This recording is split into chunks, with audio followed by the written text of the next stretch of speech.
চারিদিক থেকে বিভিন্ন বিচ্ছেদ, বিচ্ছিন্নতার খবর আমাদের সামনে আসছে। অতীত থেকে আমরা শিক্ষা নিই, আমাদের মনের গভীরে লুকিয়ে থাকা বিষকে সমূলে উপড়ে ফেলি। কেননা দিনের শেষে অন্ন, বস্ত্র, সংসার প্রতিপালনের দায়িত্ব আমাদের নিজেরই। আমরা সমাজবদ্ধ জীব। এই সমাজে বাস করতে গেলে প্রতিটি সম্প্রদায়ের, প্রতিটি মানুষের সমান দরকার আছে। আমরা একে অপরের উপর নির্ভর করে বাঁচি। সুতরাং আমরা সমস্ত বিভেদ ছড়িয়ে একটা সম্প্রীতিমূলক ভারতবর্ষ গড়ে তুলি।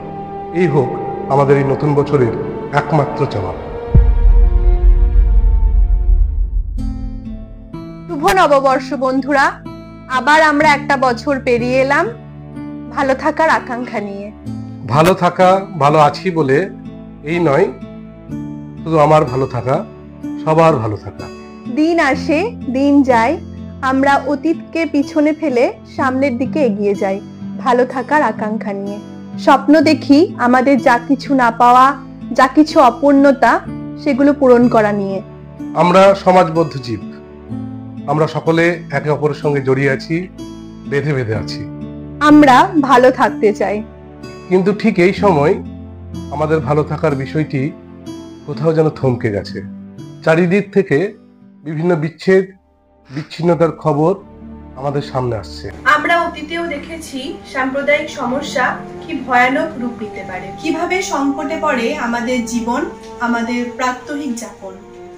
সাম্প্রতিক অতীতে আমরা দেখেছি ঈদের দিন মুসলমান সম্প্রদায়ের মানুষের উপরে হিন্দু ভাইদের ফুল বৃষ্টি। ঠিক এর বিপরীত চিত্রটাও আমরা দেখেছি রামনবমীর দিন। একটা সম্প্রীতির আবহ তৈরি হয়েছে এই দুটো বিশেষ দিনে। আমরা এই ভারতবর্ষে বাস করি, যে ভারতবর্ষে উভয় সম্প্রদায়ের মানুষরা একসঙ্গে মিলেমিশে আছি।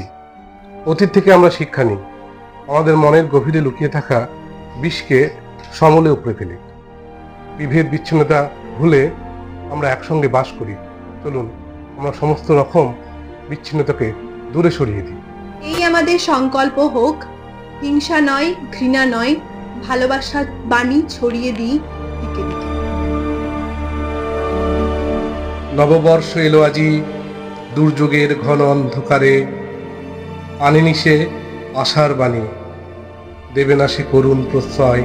প্রতিকূল ভাগ্যে আসে হিংস্র বিভীষিকার আকারে, তখনই সে অকল্যাণ, যখনই তাহারে করি ভয়। যে জীবন বহিয়াছি পূর্ণ মূল্যে, আজ হোক কেনা, দুর্দিনে নির্ভীক বীর্যে শোধ করি তার শেষ দেনা। বন্ধুদের উদ্দেশ্যে একটি বার্তা। আগামীতে আমাদের যে ভিডিওগুলো আসতে চলেছে, তার সমস্ত কাজ শুরু করতে চলেছে সৌভিক।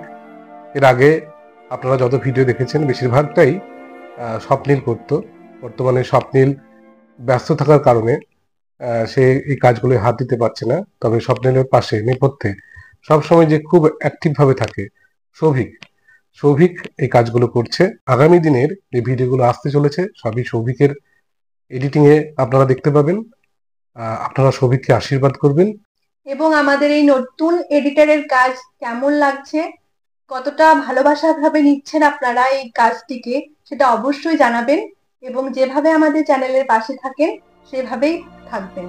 নববর্ষ আপনারা সবাই ভালো থাকবেন ও বইটার পাশে থাকবেন। নতুন বছর আলো নিয়ে আসুক, সমস্ত অন্ধকার দূরে সরে যাক। সকলে ভালো থাকবেন, শুভেচ্ছা নেবেন। নমস্কার।